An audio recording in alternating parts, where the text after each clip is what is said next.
Hello friends, James Stevenson. Well, all good things must come to an end. This is the final video in my series comparing Ford, GM, and Tesla 2023 results against how the companies were doing 8 years ago. This one is going to talk about profits. The expression is, profits are king. Profit is king. However that expression goes. You've heard it. So let's compare profits and see how these companies are doing in 2023 versus 2016, after I check in with my co-host Loki, who is curled up in bed taking a nap after having enjoyed his breakfast this morning. You can keep an eye on him napping down here if that's the content you're here for. If you want to see some charts, I have those over here. So let's look at the net income / loss in millions of dollars. Both of these charts appear to be doing the same kind of thing because the number format is the same, but they're doing different things. This one is showing you the net income or loss. That's the GAAP net income or loss, which, by the way, I haven't changed that as of 2023 because Tesla reported more GAAP net income than they did non-GAAP net income.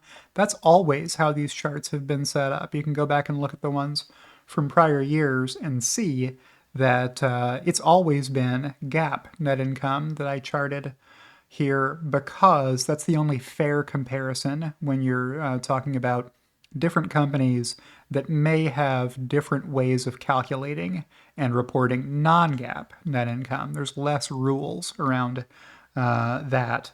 The definition of GAAP net income is very strict from the Financial Accounting Standards Board. So that's why it's a good apples to apples comparison for company profits.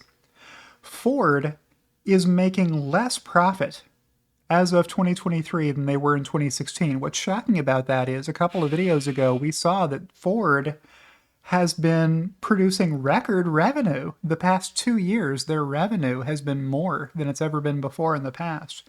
But their earnings dollars are down despite record high revenues. That's interesting, right?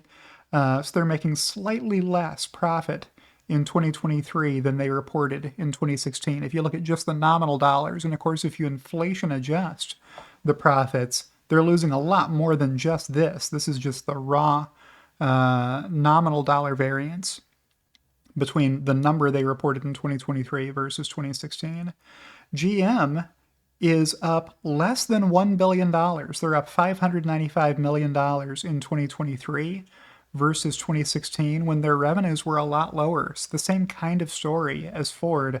Both of these companies have become less profitable in percentage terms. They're taking less profit margin to the bank, both of them, than they were 8 years ago. How's Tesla doing? Oh, up $15.7 billion worth of profit. So a little over $6 billion of this was a one-time item, but Tesla would still be up $9 billion versus the loss they reported in 2016, which was not their largest ever loss, by the way. Their largest loss was 2017. So yes, some of this $9 billion was just the amount of the loss in 2016, but Tesla is up a lot more, no matter how you slice it. This is just a fun way of visualizing it. You just compare the 2023 number against the 2016 number. Then the other chart is showing you net income or loss per unit sold. So these are not in millions of dollars or in thousands or in billions. These are just dollars per vehicle sold. How are these companies doing in terms of profit per unit sold? Well, Ford has only increased their profit per unit sold by $295 versus the profit per unit sold they reported in 2016. That is not great. GM is up a little over $1,000. Tesla is up $17,000 worth of profit per unit sold because it was a pretty large loss per unit sold back in 2016. But even if you throw out the one-time tax benefit from this number, Tesla still, up around $5,000 profit per vehicle sold in 2023. So fun charts here, I think. for comparing how these companies are doing. If you're an investor, what you care about is earnings growth. Which one of these companies has been growing earnings over the past 8 years by the most? It's a pretty clear winner in this chart, this set of charts. It's Tesla. Profit much, much higher than it was many years ago. And with that, we'll check back in with Loki one more time to see that he has not stirred from his favorite comfy spot in bed. And I'll thank you for watching this series of videos.